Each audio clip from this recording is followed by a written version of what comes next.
Assalamualaikum warahmatullahi wabarakatuh. Dengan gua Bro Rangga masih di studio Suka-Suka Podcast. Hari ini kita kedatangan narasumber seorang seniman yang bergerak di bidang tato. Nah, hari ini kita akan membahas tato.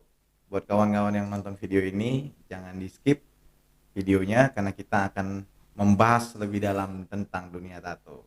Siapakah narasumber kita? Langsung aja, Bro Yogi. Oke. Yoga ya? Yogi, Yogi. Yogi, ya, Yogi. Bro Yogi. Oke, sebelum kita lanjutkan podcast kita, silahkan perkenalkan diri dulu. Bisa juga sebutkan di situ buka galerinya di mana, sekalian promosi lah dengan kawan-kawan YouTube di. Oke. Nama gua Yogi. Gua asli orang Pringsewu. Gua buka studio pun galeri di Pringsewu juga. Jadi eh, untuk selama ini gua bergelut di dunia seni itu udah cukup lama lah. Udah cukup lama ya. Udah cukup lama. Coba terus lah, pokoknya gue coba terus untuk gimana caranya gue bisa hidup di situ.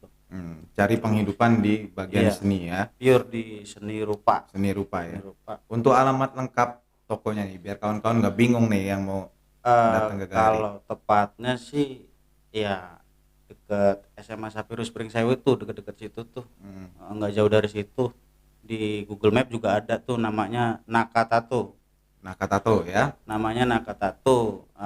Terus alamat IG gue juga Nakatato juga. Nakatato. Nakatato Jadi buat juga. kawan-kawan yang mau buat tato atau mau melukis bisa nggak sih?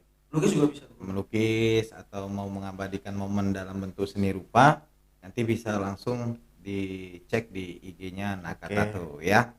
Oke. Berbicara biografi, kenapa terinspirasi atau kenapa sampai membuat galeri Nakatato?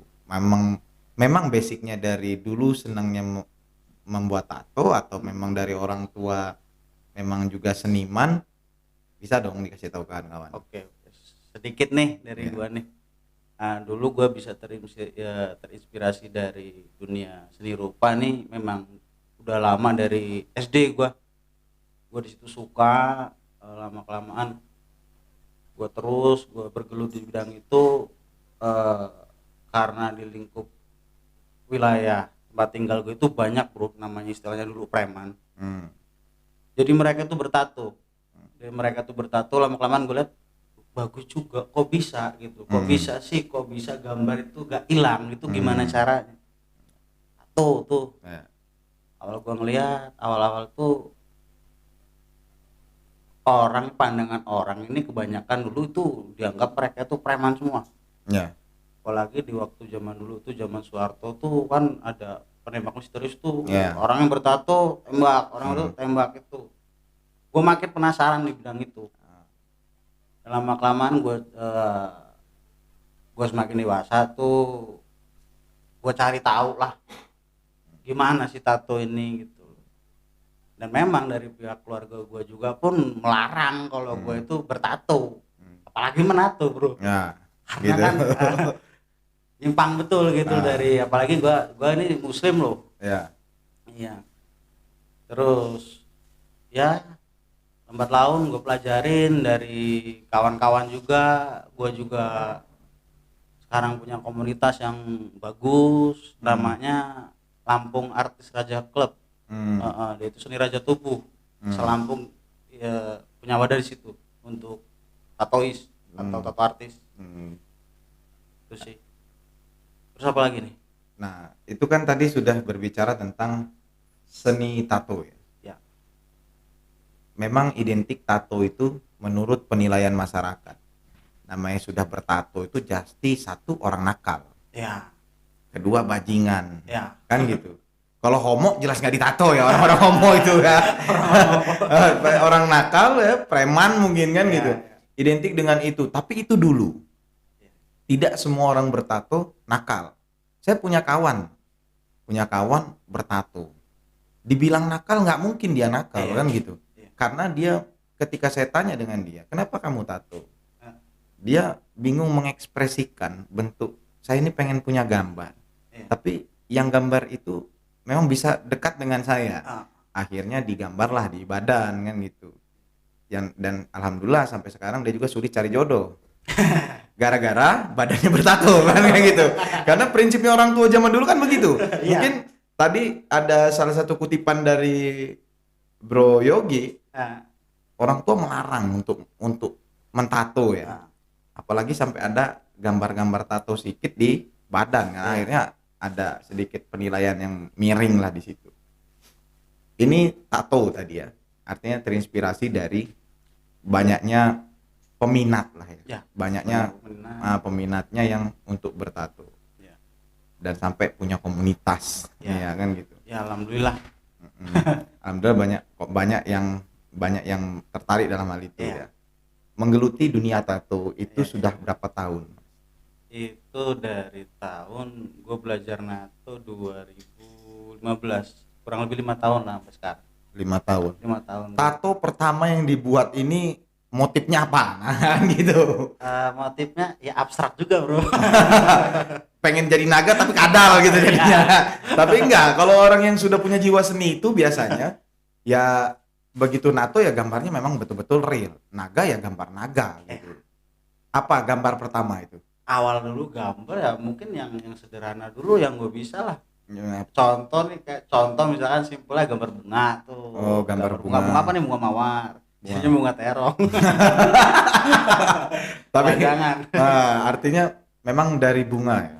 Dari bunga. Banyak permintaan dari konsumen nih. Kalau tato itu biasanya identik dengan hewan-hewan yang buas. Itu sebenarnya filosof aja sih. Dia punya karakter yang mau seperti apa gitu. Misalkan untuk yang dia suka dengan kebebasan itu, misalkan kita bisa artikan gitu ke contoh burung lah. Burung dia kan bebas terbang, tuh mau kemana pun dia pergi, kebebasan lah, freedom. Tapi ada memang konsumen yang ketika mau tato konsultasi dulu, Mas saya bagusnya tato apa gitu. Enggak. Ada yang seperti itu. Kalau bisa harus seperti itu. Dia maunya seperti apa ya kita juga harus tahu dong. Dia punya cerita yang seperti apa, kita harus luapin di situ seperti apa. Dia suka atau enggaknya itu nanti gitu. Urusan nanti. Iya. Yang pasti sebenarnya kalau mau tato itu harusnya konsultasi dulu dong. Konsultasi dulu dong. Karena setiap apa ya, goresan tinta di kulit itu punya makna. Iya. Harus punya makna. Karena itu cerita perjalanan hidup lu. Gitu. Sembarangan. Jadi lu itu nggak bisa hilang, bro. Mau dihilangin pun juga itu lebih mahal daripada buatnya loh. Gitu ya. Iya dong. Sekarang kan lagi ngetren nih yang pakai laser gitu kan. Iya, itu nggak sekali lu tembak jadi enggak.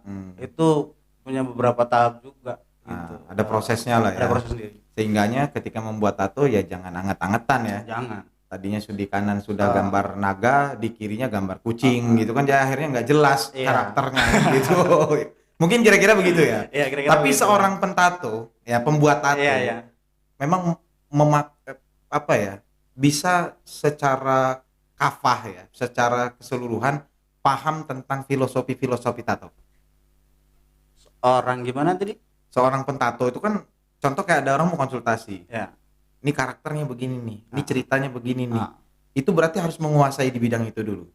Ya harus dong, paling enggak 80% harus ngerti itu semua tentang karakter gambar yang dia suka kayak mana. Contoh misalkan karakter gambar stylenya untuk kategori realis nih. Realis, terus ada lagi yang ke oriental nih, Japanese style tuh ada sendiri. Japanese style. Itu filosofnya ada sendiri lagi tuh. Terus ada ke motif-motif kayak ke apa ya? Batik gitu. Batik juga banyak, bro, di Indonesia. Bukan cuma batik Jawa doang. Bukan batik Jawa doang memang. Kluban kalau orang ngomong. Batik-batik urban gitu ya. Banyak filosofi di situ. Kita juga harus banyak tahu di situ. Ya, contoh kayak gue pedagang, gue juga harus tahu barang dagangan gue kayak mana dong, gitu. Contoh seperti itu. Harus bisa mempromotkan lah ya, pasti itu ya. Jadi buat kawan-kawan yang belum punya tato atau yang baru pengen punya tato, mungkin bisa ke Naka Tato ya. Apa tadi? Naka Tato, dan konsultasi dulu dengan Bro Yogi. Bro Yogi nanti bisa konsultasi dulu. Saya ini tipikalnya orang malu-malu, tapi galak ya, gambar kucing ada taringnya. Mungkin kan kira-kira begitu kan. Artinya konsultasi dulu lah ya sebelum membuat tato. Kalau bro, ini sedikit masukan Ah. dulu nih. Kalau soal untuk tato, kalau lo masih tahap di bidang pendidikan, misalnya sekolah nih, Ah. mending jangan deh. Itu edukasinya. Nilai edukasinya di situ. Nanti Jadi dulu deh. kalau masih punya cita-cita yang panjang gitu ya, masih berharap menjadi ya mungkin aparatur negara lah ya, Iya. atau misalkan yang bergerak tidak bisa dibilang di dalam pemerintahan atau masih di dunia sekolah ya jangan lah ya. Jangan. Nanti nyesel lu. Lu juga mau kayak mana bingung nanti aja lah. Kalau lu udah sukses, lu punya duit banyak, lu nato sama gua. Nah, NATO boleh lah ya. Nah ini aneh nih kadang-kadang penjual tapi melarang nih. Bukannya mengajak orang kayak mana caranya bertato, tapi di sinilah letak bedanya Nakatato. Bedanya kenapa saya bilang berbeda? Dia tetap ada bobot edukasinya di situ. Iya dong, harus. Jadi harus. jangan sampai menyesatkan orang gitu ya. Iya. Ada anak-anak sekarang kan yang biar kelihatan keren, Ya dia bertato, Tato. dia anak cuma coret-coret aja, yang penting gua punya tato, yang penting gua kelihatan di sama mata kawan-kawan gua nih, ini gua keren loh. nah gitu. Dan sebenarnya kalau gua tanya pun juga, mereka juga nggak tahu tuh sebenarnya filosof tato itu kayak mana. Dia cuma asal coret aja lu. Yang penting ada gambarnya Dia dah. nggak tahu apa arti makna cerita tato gambar gua ini kayak mana pun nggak tahu, Bos. Nggak tahu ya. Susah. Kadang gua mau ngedukasi gitu, ya orang apa ya, karakter jiwanya juga beda-beda sih. Susah kadang. Ya kadang susah kadang gampang sih. Kadang ada yang memang gampang ya ke sana, mungkin pola pikirannya sudah seperti apa yang sesuai seperti filosofi tato kan gitu. Kadang ada orang yang barusan kenal tato tapi belagak sudah paling maestro di bidang gue pengen ditato nih. Iya. Kan gitu. Padahal nanti ujung-ujungnya kayak mana sih cara ngapus kan gitu akhirnya. Akhirnya duitnya terbuang. Dan masa depannya juga mungkin akhirnya ya terbuang sia-sia juga dong. Bekas tato juga kan kata orang tapi ya. Iya. Bekas tato itu dibuang juga pasti akan berbeda, Ya, cacat dong cacat pasti. kulitnya ya. Itu. Kalau untuk kesulitan menato. Kesulitan menatonya ada nggak yang datang terus minta tato di tempat-tempat yang mungkin Sensitif. tidak lazim untuk ditato gitu. Contoh di jidat misalkan atau full wajah gitu, ada nggak? Pernah sempet ada sih tuh dari anak-anak ekstrim juga. Ya gua juga tongkrongan kan banyak tuh, Bro. Banyak tuh kawan-kawan street itu, anak-anak jalan tuh kan banyak tuh. Kadang mereka juga minta ditato di tempat bagian yang mungkin gua kadang berpikir itu tuh tempat titik saraf yang paling bahaya. Pikir gua kalau gua tato resikonya pun gede. Organ vital lah gitu Iya, ya. karena itu kadang gua juga nggak mau. Ngelihatnya juga lu tato di bagian situ itu untuk apa gitu. Is okay, itu Hak-hak lu lah ya. selalu itu badan-badan lu, tapi guanya ini juga kepikiran, Bro. Dosanya tambah gede. Artinya kayak tempat-tempat yang mungkin tidak lazim saya bilang tadi ya, tidak lazim itu apa di belakang paha kan gitu kan, kadang-kadang ada orang yang nyeleneh nih. Maunya gua di sini nih, di kepala kadang-kadang gitu. Tapi pernah ya menangani konsumen seperti itu. Seperti itu pernah. Ini kembali berbicara dengan tatonya nih. Treatment yang dilakukan oleh Nakatato nih yang diberikan kepada konsumen itu apa? Artinya adakah yang berbeda dengan treatment atau pelayanan dengan konsumen yang datang ke Nakatato? Oh iya. Ya, awalnya kalau memang dia baru kenal gua nih, belum jadi pelanggan nih, awal nih customer baru, ya pasti gua beri senyum dulu dong. Nah, senyum dulu. Ya. Kasih senyum tipis-tipis manja dikit kan gitu. Nyepik, Bro. Biar kena. Sambil menyelam minum air lah ya kan gitu. Udah gitu kenalan, kita ya canda tawa dulu lah. Canda dulu. Kemudian dia maunya apa? Lu tujuan kesini natonya apa gitu. Terus gua kasih tahu. Bagusnya konsultasinya untuk seperti ini. Misalkan nih, Bro, nato, Mas gua nato nih tentang misalkan gambar bunga nih. Bunga itu macam-macam loh. Ada yang stylenya realis, ada yang stylenya new school, ada lagi yang neo, banyak, Bro. Itu gua kasih tahu masing-masing. Edukasi dulu lah ya. Nih, lu cakepnya mau yang kayak mana? Yang warna atau yang enggak? Ya terserah Masnya misalnya gitu. Kalau terserah gua, ya gua tetap milih yang bagus dong. Iya dong. Dengan harga yang bagus juga dong. Harga yang bagus juga lah ya. Kita sesuaikan dong. Sesuaikan dengan maunya konsumen seperti apa lah ya. Pokoknya full service dah lo kalau nato sama gua. Iya boleh. Eh, Rata-rata yang datang ke sana dari kalangan wanita atau pria yang datang ke Nakatato, berapa persen? Persentasenya Ya 60 berapa? 40 lah, Bro. 60%, 60 pria, 60-nya pria. 60%-nya pria, 40 sisanya wanita. wanita. Dan itu di Kabupaten Pringsewu atau sekupnya di kabupaten tetangga atau gimana? Kebanyakan kabupaten tetangga sih. Kabupaten tetangga. Tetangga kebanyakan. Yang orang Pringsewu bisa dihitung jari lah ya. Bisa masih bisa dihitung. Rata-rata kawan juga sih, Bro, kalau di Pringsewu aja sih. Kawan gitu sih. Harga kawan juga enggak? Ya gitulah kan. Karena nggak enak ya, faktor enak nggak enak jadi harga kawan lah ya kan kayak gitu. Kadang juga enak juga menatonya. Ya lagi ya.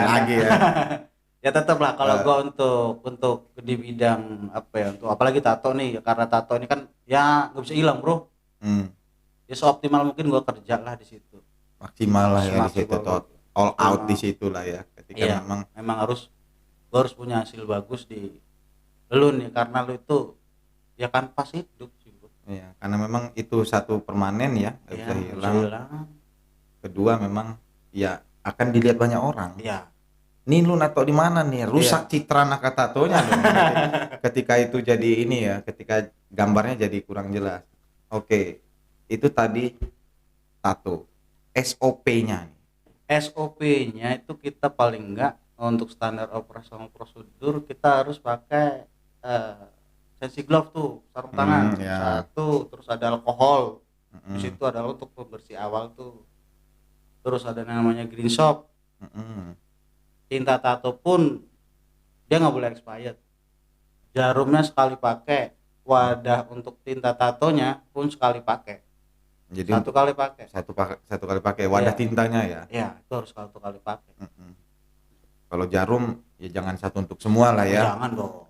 Bisa itu. Kalau di Nakatato itu selalu fresh ya. Bersegel dulu tuh jarum, bisa ditunjukkan ke konsumen masih segel Mas ya gitu. Iya, itu harus ada juga masa expirednya kan ada juga. Ada karena kalau jarum dia expired itu juga jarum keadaannya juga tumpul. Orang ditato dengan itu pun yang udah nih dia akan ngerasa semakin sakit karena susah tinta masuk, penanaman tinta ke kulit itu makin susah, dan mungkin itu juga berpengaruh nanti pada saat dia proses sudah selesai dan infeksinya itu untuk healingnya untuk masa sembuhnya dia nanti semakin lama ya. Semakin lama juga iya, karena nggak maksimal ya.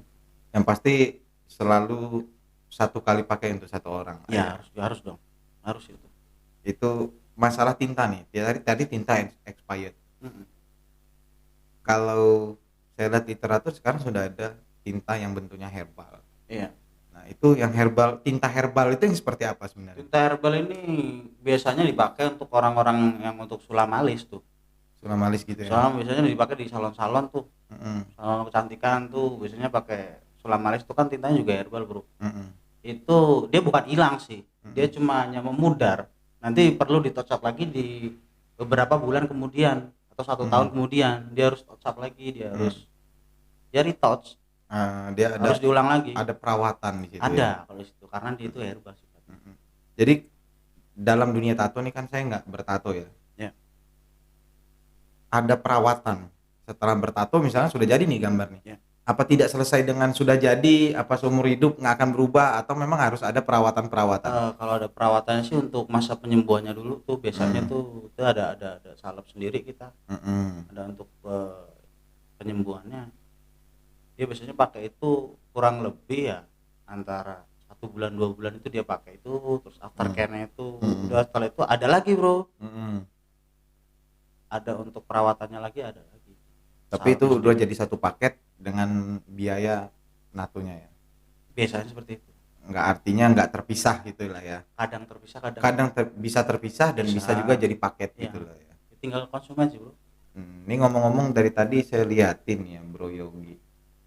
Dia nato tapi dia nggak punya tato. Ayo lo. Nah ini bingung ini sama aja kayak tukang cutting stiker tapi motornya nggak di stiker kan, kira-kira kayak gitu. Nah ini tukang tato tapi tidak bertato. Saya mau Ah. tahu alasannya nih. Buka di channel kita. Ini eksklusif ya. Hanya di channel kita dia bisa buka-bukaan seperti ini. Lu cek dulu karya gua. Ya karena gimana ya bro, satu tuh dulu dari apa ya, orang tua pun gak seneng gua bertato dan dia nggak mau gua untuk punya tato. Satu, terus di hati gua nih, gua mau tato nih konsep juga ombang-ambing bro. Gue juga banyak seneng gambar tuh. Nanti udah punya konsep gini, gue rubah lagi ke sini, gue rubah lagi ke situ, bingung. Akhirnya banyak warna, banyak Jadinya gambar ya. Ini. artinya nggak pernah mantap. Gimana ya? Bukannya gua sorry nih, bukannya gua apa ya takut sakit. Gue pernah pun ngerasain jarum juga pernah, walaupun nggak ada tintanya. Jadi cuma jarum-jarum tok gitu lah ya. Gue pernah nyoba itu, pernah memang sakit sih, tapi masih bisa ketahan sih.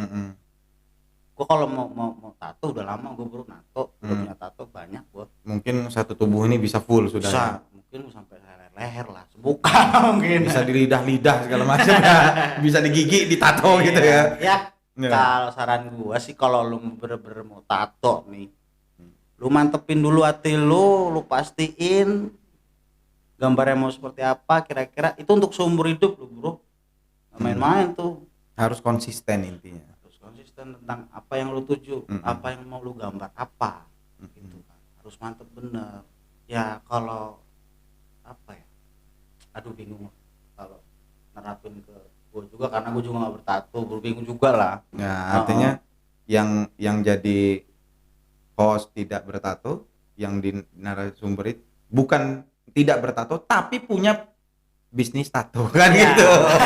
Makanya, tapi itu mungkin bisa gue simpulin sih ya, mungkin dari tadi yang tukang bisa, cetak. tukang cetak. Iya, tukang cetak. Di tadi berbicara masalah mungkin ada dorongan dari orang tua satu. Iya. Kedua memang tidak ada kemantapan nih. Belum mantap artinya. Belum mantap artinya belum pas lah ya. Iya. Nah, itu mungkin yang mendasari Bro Yogi ini tidak bertato. Bukan berarti dia tidak pede dengan gambarannya, dia sangat pede dengan gambarannya. Iya, tetapi memang dua faktor itu yang membuat Bro Yogi tidak bertato. Iya. Dan mungkin ya saya doakan dalam waktu dekat ya sudah ada kemantapan dan ditato. Mungkin itu. Itu tato. Iya. Saya dengar lagi nih dari tim pencari fakta. Iya. Suka-suka podcast ini ada tim yang turun ke bawah Bro Yogi. Mencari fakta. Nah, artinya Bro Yogi ini selain menato juga bisa melukis katanya. Nah, bisa melukis. Itu keren lagi dari bertato bro. Ini yang harus lebih keren lagi katanya. Selain melukis katanya juga master graffiti, mural ya di situ. Nah, coba nanti gimana? Kok bisa ngelukis juga gitu? Tidak semua orang yang buat tato itu bisa ngelukis loh. Tapi ini paket lengkap. 3 in 1 jangan orang ini ya. Beli 3 dapat 1. All in one. All in one. All in one. Jadi bisa melukis juga. Bisa, bro. Bisa, gue bisa ngelukis. Gue bisa ngelukis di media apa aja ya. Tadi kan tato udah tuh. Terus sekarang di media kertas. Bisa gue kertas. Biasanya gue di situ untuk sketsa wajah biasanya. Sketsa wajah. Biasanya orang-orang cari kayak gitu tuh untuk ya apa ya, memori, terus untuk kado biasanya seperti itu. Kalau untuk di kertas sih. Untuk di kertas. Dan itu kemarin itu saya juga lihat nih referensi lukisan yang dibuat. Rata-rata itu pakai pensil. Dan bagi saya itu menarik. Ya. Dan tampak seperti real, kan gitu. Ya. Ini bukan ngejilat ya. Kalau bukan menjilat ini paling nggak minta diskon bro. Paling nggak nanti di ujung-ujungnya suka-suka podcast minta dilukisin kan gitu. Tapi memang punya nilai seni yang tinggi dari pensil dan memang yang dari tinta pun bisa. Tinta bisa. Sudah berapa lukisan yang dibuat oleh Bro Yogi? Aduh berapa ya bro? Sudah banyak. Ya alhamdulillah udah banyak lah yang ya, customer itu pesan. Jadi konsumen itu sudah banyak pesan juga lukisannya. Iya, dan rata-rata orang luar kota. Orang luar kota yang pesannya. ini sangat inspiratif. Selain menato bisa melukis. Iya. Ini kalau tadi katanya bisa mural juga. Bisa mural juga. Bisa mural. Banyak tempat di Pringsewu yang sudah di Oh banyak. ya Banyak. salah satunya di Contoh ya kafe lah. kafe-kafe, Kafe kopi itu banyak. kafe kopi ya banyak ya. Hotel, Hotel hotel juga, juga, rumah juga ada. rumah-rumah pribadi, Ya banyak juga. komplek-komplek biasanya gang-gang itu kan itu biasanya apalagi di Pringsewu kan mungkin di kabupatennya juga ada program Kotaku. Oh iya. Program Kotaku itu kan ada kayak lukisan-lukisan di tembok-tembok itu ke grafiti-grafiti di situ bisa juga ya. Oke. Nah, kalau untuk berbicara bisa lukis, bisa tato, bisa mural nih.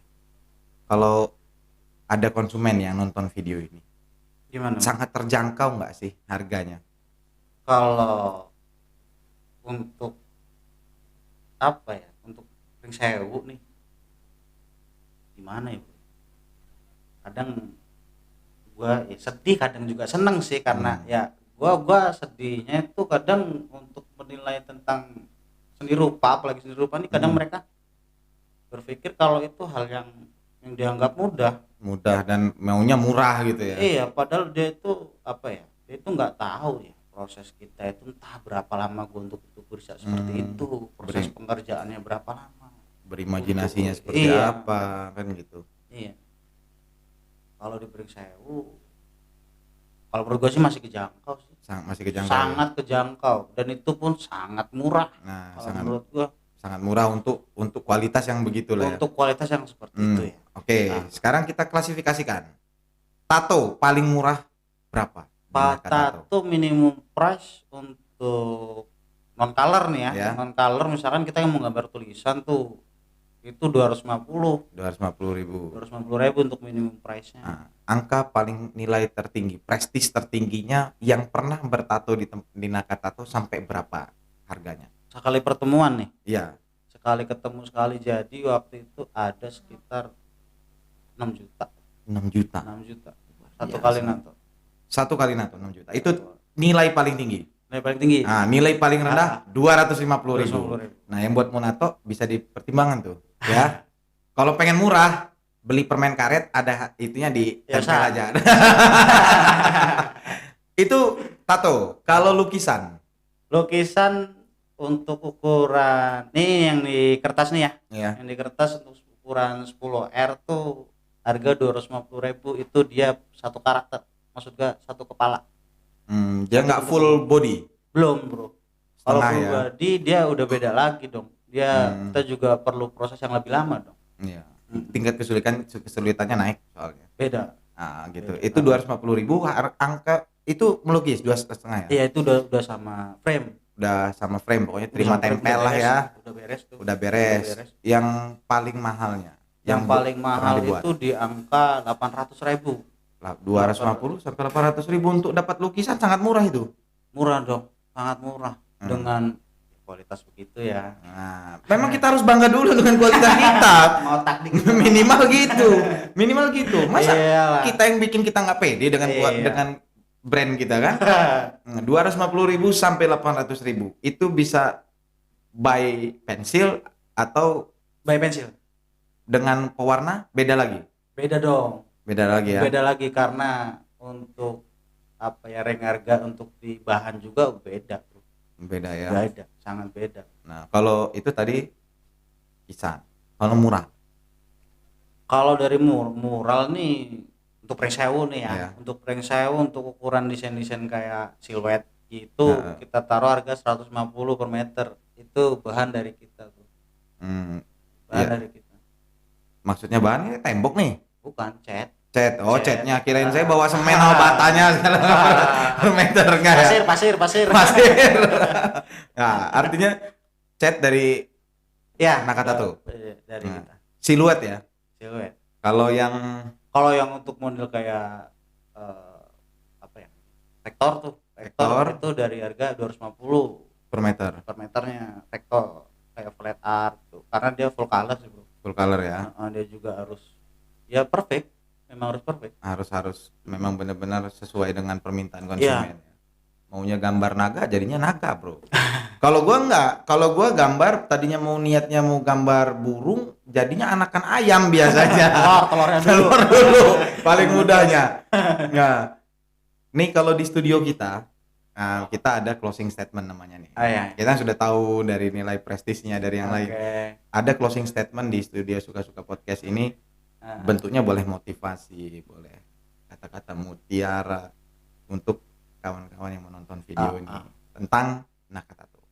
Oke, ya sekali lagi gue tegesin kalau untuk lu mau punya tato ataupun lu untuk bergerak di bidang industri tato itu gimana ya, itu nggak mudah, itu bener-bener dengan hati lu banget lah, lu harus gimana juga. Lu sekarang kan canggih nih bro, ada YouTube, lu nonton konten apaan, nonton konten-konten ya tentang seni rupa, kan kita kan di situ.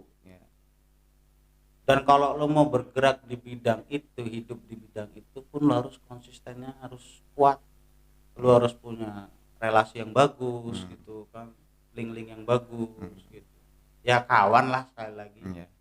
Tahan cercaan ya. Harus dong. Sesara dulu bro. Yang artinya bahwasanya satu lagi tambahan dari gua, artinya menghargai karya seni itu tidak hanya dengan karena kita melihat. Tapi yang harus dihargai adalah proses dalam membuatnya. Sehingganya tidak ada karya seni yang murah, itu catatannya. Karya seni itu tidak murah. Mau seni apapun ya. Mau seni musik juga mahal. Mahal dong. Mahal. Seni rupa apalagi? Mahal. Karena butuh imajinasi dan tidak semua orang mempunyai kelebihan itu. Kasih tepuk tangan dulu dong buat Nakatato. Oke, thank you untuk Bro Yogi, selaku owner dari Nakatato. Jangan kapok datang di studio kita.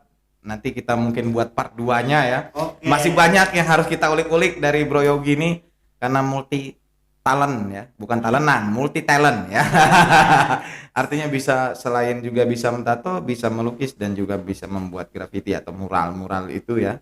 Nanti buat kawan-kawan memang yang ada niat untuk ke arah sana, mungkin nanti kita sertakan juga di link deskripsi kita tentang IG ataupun nomor WhatsApp-nya Bro Yogi, sehingga nanti kawan-kawan yang mau curhat bisa langsung lah ya. Oke, mungkin itu dari Suka-Suka Podcast. Jangan lupa like, comment, and subscribe, dan jangan lupa juga tekan tombol notifikasinya. Terima kasih. Assalamualaikum warahmatullahi wabarakatuh. Tabi pun.